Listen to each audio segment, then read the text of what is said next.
Hello students, welcome you all to my channel Study with Rachna Verma, and today's worksheet is for English class 10th and worksheet number 61. Date is 3rd December 2020, and students, this worksheet is based on the chapter 100 dresses 1 and 2nd part, and it is summary. आपकी जो previous worksheet थी उसमें ये worksheet जो है ये chapter जो है आया मतलब दिया गया था, और मैंने आपको समझाया भी था कि ये जो चैप्टर है 100 डेसेस, एक वेंडा गर्ल है जो कि बहुत पुअर है और सारे जो क्लास के लोग हैं उसकी बहुत ज़्यादा उसे चिढ़ाते हैं, आते जाते उसे बहुत ज़्यादा परेशान करते हैं क्योंकि उसके पास इतने कपड़े नहीं होते, सेम ड्रेस होती है, इसी वजह से वो जो है सबसे लास्ट डेस्क पे भी बैठती है। और एक कंपटीशन होता है जिसमें जो है सबको ड्रेसेस बनानी होती है, तो 100 ड्रेसेस का ये कंपटीशन होता है। तो जो वेंडा है वो 100 ड्रेसेस का जो है स्केच बनाती है, देखिए क्योंकि उसके पास इतने पैसे तो होते नहीं ड्रेसेस के लिए, लेकिन 100 ड्रेसेस का को भी मैनेज करना बड़ा मुश्किल होता है, लेकिन वो 100 ड्रेसेस का स्केच बनाती हैं बहुत सारे मतलब डिज़ाइंस डालकर, और फर्स्ट आती है। तो ये चैप्टर है उसी के ऊपर बेस्ड है, ये फर्स्ट और सेकंड चैप्टर है और का है मतलब, और ये समरी है। चलिए देख लेते हैं। The 100 dresses is a story of a Polish girl Wanda Petronski who migrated to America, मतलब जो है माइग्रेट जो चली जाती है अमेरिका। She is poor and wears the same dress every day, जो कि बहुत गरीब होती है और सेम ड्रेस जो है वो रोज़ पहनती है। शी इज़ जज harshly by her classmates due to her last name which is different from others and her status, मतलब वो सब बच्चे उसे बहुत चिढ़ाते हैं उसको उसके स्टेटस की वजह से और उसके जो लास्ट नेम है उसकी वजह से। Her feelings are often hurt by her classmates, उसके जो है जो फीलिंग्स होती जो इमोशंस होते हैं उसको जो है बहुत ज़्यादा धक्का पहुंचता है क्योंकि सारे जो है क्लासमेट्स हैं उसके साथी हैं जो उसे चिढ़ाते रहते हैं। However, she is a talented girl and sends 100 dress designs for the drawing competition, और ड्राइंग कंपटीशन में वो 100 ड्रेस डिज़ाइन जो है सेंड करती है to she gets the first prize, और जो है उसको फर्स्ट प्राइज मिलता है।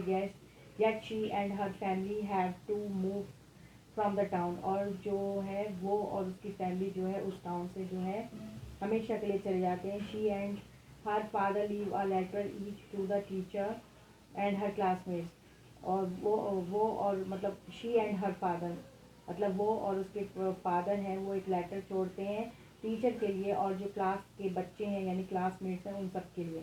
The letter by Wanda's father reports how Wanda has been teased for her name, और जो है वो उसमें लेटर में बताते हैं कि कैसे जो है वेंडा अपने नाम के लिए चिढ़ाई जाती है। Went in her letter forgiveness all the girls and obliged Peggy Maddie and others with giving them the design of their choice, यहाँ पर जो है लेटर में वो जो है सभी लड़कियों को जो है माफ़ कर देती है, पैगी मैडी और जो दूसरे हैं, और जो है वो कहती है कि इनमें से चूज़ कर लो जो तुम्हें डिज़ाइन पसंद हो। The theme of the story is how racism and discrimination is prevalent in society. इस स्टोरी के ज़रिए बताया जा रहा है कि कैसे जो है डिस्क्रिमिनेशन होता है हमारी सोसाइटी के अंदर। The story ends by classmates feeling small and sorry after Wanda leaves town, और जो है स्टोरी का एंड होता है उसकी क्लासमेट्स के द्वारा जो बहुत ज़्यादा गिल्ट फील करते हैं और जो है सॉरी करते हैं, और जो है वेंडा जो है टाउन को छोड़कर चली जाती है।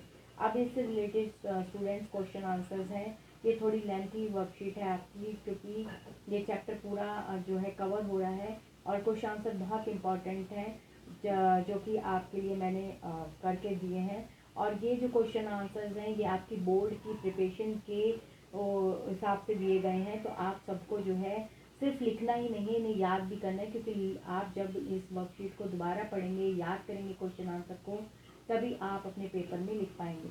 तो फर्स्ट क्वेश्चन है why do you think Wanda set in the last row in room 13, मतलब रूम 13 में वेंडा क्यों आखिर में बैठती थी, क्योंकि सारे बच्चे से चिढ़ाते थे। चलिए देखते हैं क्या आंसर है। आंसर नंबर फर्स्ट है Wanda use to sit in the seat next to the last seat in the last row in room 13. She sat there because her feet were normally caked with dirt, mud and very dirty. मतलब उसके जो पैर हैं बड़े mud में जो है घसने रहते हैं. So in order to avoid being laughed by her classmates, she she sat there to hide her dirty feet. और जिससे कि वो मजाक ना उड़ाए सारे उसके क्लासमेट्स, वो जो है बच्चे जो है उसकी डर्टी फीट्स का जो है मजाक ना उड़ाए, इसलिए वो लास्ट सीट पर बैठती है. चलिए क्वेश्चन नंबर सेकंड देखते हैं. क्वेश्चन नंबर सेकंड है why is Peggy's friendship wanted to for. यहाँ पे एक मिनट, सॉरी ये सेकंड ये वाला पढ़ना है हमें. Peggy was one of the popular and prominent. थोड़ा बच्चों एक मिनट. हाँ जी, Peggy was one of the popular and prominent girls at school. Why could be the reason for this. जो पैगी है बहुत पॉपुलर गर्ल है और ऐसा क्यों है ये आपको बताना है. तो यहाँ पे देख लेते हैं. एक्चुअली जो वेंडा है वो बहुत गरीब है और मैडी भी बहुत गरीब है. पैगी जो है बहुत रिच है, तो उसी के हिसाब से यहाँ पे आंसर आएगा. तो यहाँ पे है Peggy was the most famous girl in the school because of her beauty. तो जो सुंदर भी है, her fame was also due to the status of her family and her money. She was a good girl with a high IQ and good scores. The only thing that was irritating and selfish about her was that she keep on asking her friends how many dresses do you have. और हमेशा जो है मतलब ये पूछती रहती है भाई तुम्हारे पास कितनी ड्रेस है, क्योंकि वो बहुत रिच है इसलिए. नेक्स्ट क्वेश्चन यहाँ पे देख लेते हैं. नेक्स्ट क्वेश्चन है यहाँ पर आपका third one. Even though Maddie was poor why did she never support Wanda. जो मैडी है वो भी पुअर है लेकिन वो कभी ना सपोर्ट नहीं करती वेंडा का. ऐसा क्यों? क्योंकि जो पैगी है जैसे मैंने आपको बताया बहुत रिच है, तो वो ना अपने कपड़े जो है मैडी को देती थी, इस वजह से जो है वो कभी भी सपोर्ट नहीं कर पाई वेंडा का. तो Peggy gave close to Maddie, that's why she never support to Wanda. तो ये आंसर है आपका. ये आंसर नंबर आपका थर्ड है. चलिए आंसर क्वेश्चन नंबर 4 देख लेते हैं. जो क्वेश्चन नंबर 4 है वो आपका है कि का why do you think Wanda gave Mary and Peggy the drawing of the dresses. Student segment फिर से कन्फ्यूज़न होगी. ऊपर वाला 4 पढ़ना है हमें. How does Maddie feel after listening to the comments of letter by Wanda's father. जब Wanda's के फादर ने जब लेटर दिया था, जब वो टाउन छोड़ के चले गए थे, तो कैसी फीलिंग थी उस लेटर को पढ़ने के बाद. चलिए देख लेते हैं आंसर. आंसर नंबर 4 पार्ट 1 है, एक तरह से आप इसे पार्ट 1 कह सकते हैं. तो after listening to the note from Wanda's father, Maddie was a very sick and guilty feeling in the bottom of her stomach. मतलब उसे बड़ा गिल्ट फील हुआ मैडी को, क्योंकि वो मतलब वो चाह कर भी कभी वेंडा का साथ नहीं दे पाई, जबकि वो भी गरीब थी, तो उसे ज़्यादा बहुत गिल्ट फील हुआ. She could not concentrate when she try to prepare her lesson. मतलब वो कंसनट्रेट नहीं कर पाई जब वो अपना लेसन तैयार करती. She had not at all enjoyed listening to Peggy's ask Wanda's how many dresses she had in her closet. और मतलब वो बिल्कुल इंजॉय नहीं करती थी जब पैगी जो है वेंडा से पूछती रहती और बताओ तुम्हारी अलमारी में, क्लोसेट अलमारी होता है, अलमारी में बताओ कितनी ड्रेसेस हैं. तो ये आपका पार्ट 1 देखते हैं. और कौन सा क्वेश्चन है पार्ट 1 में. पार्ट 1 में लास्ट वन है आपका why is Miss Mason's reaction after receiving letters from Wanda and her father. जो ये है इनकी teacher miss mason.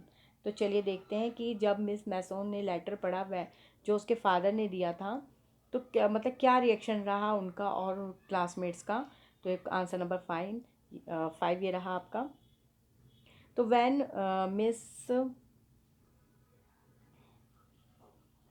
When Miss Mason finished the letter, she understood the matter and asked everyone not to hurt anyone, die to his on her name. मतलब किसी को ज़रूरत नहीं है अब उसके नाम पे, मतलब इस तरह से मजाक या मरने की ज़रूरत नहीं है. She asked them to think about this matter as Mr. Petrovsky had not blamed anyone. All the students of the class felt ashamed. सारी जो क्लास है बहुत शर्मिंदा हुई. Maddie was very upset and she never teased Wanda directly, मतलब बड़ी upset हुई, लेकिन उसने कभी वेंडा को डायरेक्टली टीज नहीं किया, लेकिन फिर भी वो इतनी गिल्टी क्योंकि उसने कभी वेंडा का साथ नहीं दिया. She remained a quiet spectator and never stopped Peggy, मतलब वो हमेशा देखती रही लेकिन कभी पैगी को जो है स्टॉप नहीं किया उसने. Peggy also felt ashamed and they decided to go to Wanda's house for seek for forgiveness. अब जो है वो पैगी को भी बहुत शर्मिंदगी हुई और वो जो है वेंडा के घर जाना चाहती थी ताकि जो है वो माफ़ी मांग सके. She decided to protect every girl who was tease by the girl like, मतलब पैगी, और वो मतलब she decided to protect every girl, मतलब वो उसने डिसाइड किया कि वो हर लड़की को प्रोटेक्ट की who was tease by the girl like Peggy, जो कि पैगी जैसी लड़कियों द्वारा चिढ़ाई जाती हैं. तो जो है मैडी ने ये निश्चय किया कि मैं हमेशा इस लड़की की मतलब बचाऊंगी यानी प्रोटेक्ट करूंगी जो पैगी जैसी लड़कियों से चिढ़ाई जाती है, उनको टीज़ किया जाता है किसी न किसी बात पर लेकर, चाहे उनका नाम हो चाहे उनकी ड्रेस सेंस हो. चलिए अब ये आपका फर्स्ट जो है पार्ट ख़त्म होता है. अब देख लेते हैं आपके सेकंड पार्ट में क्या है. जैसे मैंने आपको बताया था थोड़ी लेंथी है, क्वेश्चन आंसर्स है क्योंकि ये सारा आपका चैप्टर कवर हो रहा है, इम्पॉर्टेंट है क्योंकि सारे क्वेश्चन इम्पॉर्टेंट इसी में ही हैं. तो आप जो है प्लीज़ इसे लिखने के साथ साथ याद भी कीजिए. चलिए फर्स्ट क्वेश्चन है आपका, what is the significance of the title the 100 dresses, मतलब ये पार्ट सेकंड का फर्स्ट है. तो यहाँ पे आपको जो है टाइटल का सिग्निफिकेंस बताना है, द 100 ड्रेसेस, मतलब इसका मतलब क्या है द 100 ड्रेसेस, तो आपने जो है इसका बताना है. चलिए देखते हैं मैंने क्या लिखा है आपके लिए. The title of the chapter The title of the chapter is 100 Dresses because the chapter talk about the girl who was being teased by her classmates and she wore same dress every day. She made 100 of dresses in the drawing competition to show how many dresses she have, including the blue dresses she wore every day. तो यहाँ पे title जो है वो chapter जो मतलब आपका title है वो चैप्टर बेस्ड है, मतलब 100 ड्रेसेस जो है चैप्टर का नेम है क्योंकि जहाँ पर जो है एक मतलब लड़की जो कि बहुत चिढ़ाई जाती है अपने साथियों के द्वारा क्योंकि वो जो है सेम ड्रेस पहनती रहती है और वो जो है ड्राइंग कंपटीशन में 100 ड्रेसेस को स्केच करके बनाती है, ये दिखाने के लिए कि उसके पास जो है एक ब्लू ड्रेस नहीं है, हर रोज़ बदलने के लिए एक नई ड्रेस है. क्योंकि आप खुद मानिए 100 ड्रेसेस को, चाहे वो आपके पास क्यों ना बड़ा मुश्किल है 100 ड्रेसेस का होना, तो वो स्केच करके भेजती है और स्केच करना बड़ा मुश्किल होता है एक, क्योंकि हर स्केच अलग था, हर डिज़ाइन अलग था. तो ये जो है बिल्कुल आपका टाइटल इस नेम पर बिल्कुल फिट है. चलिए यहाँ पे क्वेश्चन नंबर पार्ट सेकंड का क्वेश्चन नंबर 1 हमने कर लिया. अब क्वेश्चन नंबर सेकंड देखते हैं पार्ट सेकंड का. यहाँ पे है कि why is Peggy's friendship important to for Wanda. देखिए यहाँ पे वेंडा नहीं आएगा, ये क्वेश्चन की मिस्टेक है. यहाँ पे आपका आएगा मैडी. ठीक है, यहाँ पे आपका मैडी आएगा क्योंकि पैगी और मैडी की फ्रेंडशिप थी, तो इतनी इम्पोर्टेंस क्यों थी मैडी मतलब पैगी की जो है फ्रेंडशिप मैडी के लिए. तो देख लेते हैं पार्ट सेकंड का सेकंड क्वेश्चन. तो Peggy's friendship is important to Maddie as Peggy is liked by everybody, क्योंकि जैसे आपको पहले भी क्वेश्चन ऊपर आ चुका है कि पैगी बहुत सुंदर लड़की है और बहुत रिच है, तो हर एक के द्वारा वो पसंद की जाती है in the class. She believed that Peggy would never do anything wrong, और वो मतलब ये बिलीव होता है कि पैगी कभी कुछ गलत नहीं कर सकती.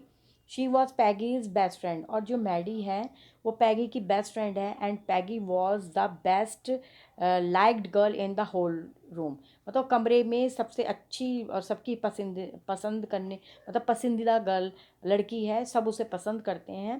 पैगी could not possibly do anything that was really wrong, मतलब कोई ये यकीन नहीं कर सकता था कि पैगी कुछ गलत कर सकती है. शी थॉट मतलब ऐसा सोचा जाता है. तो यहाँ पे ये आंसर है, इसलिए वो उसकी जो है फ्रेंडशिप बहुत इंपॉर्टेंट है. आप पार्ट सेकंड का थर्ड क्वेश्चन देख लेते हैं. पार्ट सेकंड का जो है थर्ड क्वेश्चन है आपका, why do you think Wanda's family move to a different city. आप क्यों सोचते हैं कि वेंडास की फैमिली जो है डिफरेंट सिटी में चली जाती है. Do you think life there was going to be any different for their family, तो क्या उनकी जो लाइफ है कुछ अलग होगी, वो जो शहर छोड़ के चले जाते हैं? चलिए देखते हैं। पार्ट सेकंड का आपका जो है थर्ड आंसर है ये रहा आपका आंसर। तो Wanda's family move to different city because her father felt hurt when the children tease Wanda. जो वेंडास की फैमिली है वो वहाँ से चली जाती है क्योंकि बच्चे जो हैं वेंडा को बहुत चिढ़ाते हैं। She had an opinion that bigger cities have cosmopolitan population and they are attuned to seeing people from different cultures and races and have a better sense of culture sensibilities। क्योंकि वो उनका मानना है कि जो बड़े शहर होते हैं उनमें जो है इस तरह के भेदभाव नहीं होते हैं, उनमें समझ होती है, कल्चर मतलब सेंसिबिलिटीज़ होती है, इसलिए वो वहाँ से चले जाते हैं दूसरे शहर में। चलिए पार्ट सेकंड का हमने जो है थर्ड देख लिया है। पार्ट सेकंड का क्वेश्चन नंबर 4 देख लेते हैं कि क्या है। तो पार्ट सेकंड का क्वेश्चन नंबर 4 है, why do you think Wanda give Maddie and Peggy the drawing of the dresses, why are they surprise. मतलब आप क्यों सोचते हैं कि वेंडा ने मैडी और पैगी को ड्राइंग मतलब ड्रेसेस बनाने के लिए दी ड्राइंग के ज़रिए, और वो क्यों सरप्राइज हुए इतने। चलिए देख लेते हैं क्वेश्चन नंबर 4। ये सेकंड पार्ट है क्योंकि देखिए फर्स्ट पार्ट में भी क्वेश्चन नंबर 4 है, ये सेकंड पार्ट का क्वेश्चन नंबर 4 चल रहा है। तो यहाँ पे ये रहा आपका आंसर। तो वेंडा रिक्वेस्टेड मिस मैसोन, जो कि मैंने आपको बताया है, मिस मैसोन जो है क्लास टीचर हैं, to give Peggy the drawing of the green dress with the red trimming and the blue dress to Maddie. मतलब वो रिक्वेस्ट करती है कि जो ग्रीन ड्रेस है वो जो है जो रेड ट्रिमिंग के साथ जो है आप जो हैं पैगी को दीजिए, और ब्लू ड्रेस जो है वो मैडी को दीजिए। So she gave Maddie and Peggy the drawings of the dresses. They were surprise because they discern that Wanda always like them in spite of they are being mean to her. मतलब और बड़े ताजुब में है कि Wanda पसंद की जा रही है जबकि वो इतनी पसंदीदा लड़की है सबकी। चलिए देखते हैं अब हमारे पास है पार्ट नंबर 3। देखिए फर्स्ट पार्ट में आपके क्वेश्चन नंबर 5 हैं, सेकंड पार्ट में क्वेश्चन नंबर 4 हैं, अब थर्ड पार्ट में आपके क्वेश्चन नंबर 2 हैं, 1 और 2। तो क्वेश्चन नंबर 1 है आपका, Maddie's silence was a bad as Peggy's teasing. जो मैडी की चुप्पी है, जब पैगी उसे बहुत चिढ़ाती है हमेशा मैडी चुप रहती है। तो कहने का मतलब यहाँ है क्वेश्चन का कि पैगी जो इतना चिढ़ाती है वो उससे भी ज़्यादा बुरा है कि वो जो है किसी के साथ अन्याय होता हुआ देख रही है और चुप है। Comment keeping in your mind how discrimination spreads and affects people. और यहाँ पे आपको दिमाग से एक इमेजिनेशन करते हुए सोच बनानी है कि किस तरह से जो है भेदभाव इस तरह से फैलता है और किस तरह से लोगों पर इसका बुरा प्रभाव पड़ता है। चलिए आंसर नंबर देखते हैं पार्ट थर्ड का आंसर नंबर 1। तो यहाँ पे आपका पार्ट थर्ड का आंसर नंबर 1 जो है ये रहा। Yes, Maddie thought that her silence was as bad as Peggy's teasing because it is often said that turning a blind eye to a crime is worse than committing a crime। कहा जाता है बंद आँखों से जो crime है देखना वो बहुत बुरा है, एक क्राइम को करने से भी ज़्यादा बुरा है। किसी बुराई को, किसी जुर्म को अपनी मतलब होते हुए देखना और आंखें बंद कर लेना, तो ये बहुत बुरा समझा जाता है। इसलिए कहा गया है कि जो मैडी है वो ज़्यादा गिल्ट फील कर रही है क्योंकि उसने हमेशा चुप्पी बनाए रखी, जो देख रही है उस पर कोई भी मतलब उसका विरोध नहीं किया। So by being silent she indirectly encourage Peggy's to tease Wanda. तो चुप रहकर वो हमेशा पैगी को यही तो जब कोई बोलेगा ही नहीं बीच में तो जो चिढ़ा रहा है या जो कोई क्राइम कर रहा है वो ज़्यादा आगे बढ़ेगा ही ना। तो इसलिए कहा गया है कि उसकी जो इनडायरेक्ट साइलेंट है वो बल्कि बढ़ावा ही देती रही पैगी को कि वो वेंडा को चिढ़ाती रहे। तो ये रहा आपका थर्ड का फर्स्ट आंसर। अब देखते हैं पार्ट थर्ड का लास्ट और इस वर्कशीट का लास्ट क्वेश्चन जो है आपका सेकंड है पार्ट थर्ड का, द स्टोरी 100 ड्रेसेस। जैसे कि आपको पता है स्टोरी का नाम 100 ड्रेसेस है। Present characters which depict different aspects of human behaviour in different setting such as teasing, playing in class activity. मतलब यहाँ पे आपको अब सारे करेक्टर पता ही चल गए हैं जैसे वेंडा है जो बहुत गरीब लड़की है, जो सबके द्वारा चिढ़ाई जाती है, एक ही ड्रेस पहनती है और बहुत वो उसके पैरों में मिट्टी चिपकी रहती है, वो लास्ट सीट पर बैठती है। दूसरा है यहाँ पर पैगी, जो कि बहुत सुंदर है, इंटेलिजेंट भी है और जो क्या कहते हैं बहुत रिच भी है। थर्ड है यहाँ पर मैडी, जो कि पैगी की बेस्ट फ्रेंड है और वो हमेशा चुप रहती है क्योंकि वो भी वेंडा की तरह एक पुअर है, लेकिन कभी उसका साथ नहीं देती क्योंकि पैगी उसे हमेशा कुछ ना कुछ देती रहती है और वो उसके कपड़े भी पहनती है। तो यहाँ पर सबके करेक्टर्स आपको पता ही चल गए। तो choose an incident or incidents, मतलब incident or incidents from the story and write dialogue based on your understanding of Peggy, Maddie and Wanda personality. यहाँ पे डायलॉग्स के साथ आपने उनकी पर्सनैलिटी के बारे में बताना है। तो लास्ट आंसर है ये पार्ट थर्ड का। चलिए देखते हैं डायलॉग्स के साथ तीनों की पर्सनैलिटी के बारे में। ये रहा आपका first. Hey mate, here is your and please make us brainliest. यहाँ पे ये डायलॉग है, ठीक है। यहाँ पे इसका अर्थ देखिए। Maddie and Peggy were going home after school and Maddie said to Peggy. यहाँ पे मैडी जो है कहती है पैगी से, जो ये डायलॉग था ऊपर का आपका डायलॉग है। तो मैडी क्या कहती है?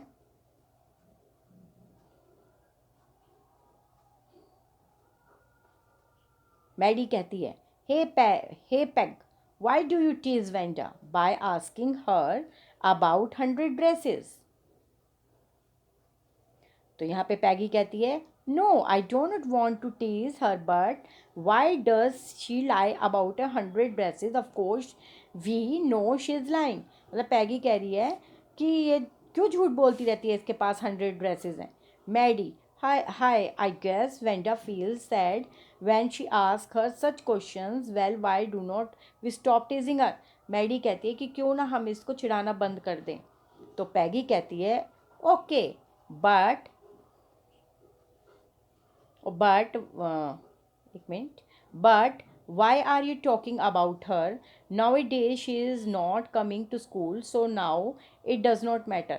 वो कहती है ठीक है हम बात नहीं करते हैं और अब तो ये आने वाली भी नहीं है, इस विषय पे क्या बात करनी। तो मैडी कहती है, all right I know you are not cruel और rude and I know from now onwards you will not tease her even. ठीक है, मैं समझती हूँ तुम क्रूल और रूड नहीं हो और अब से तुम जो है उसको टीज नहीं करोगी। तो यहाँ पे आप देख सकते हैं डायलॉग चल रहे हैं, डायलॉग हैं और यहाँ पर इनकी जो है पर्सनैलिटी के बारे में बताया जा रहा है। तो ये थी आपकी वर्कशीट, जो कि बहुत आपकी इम्पॉर्टेंट है क्योंकि इसमें सारा चैप्टर आपका कवर होता है।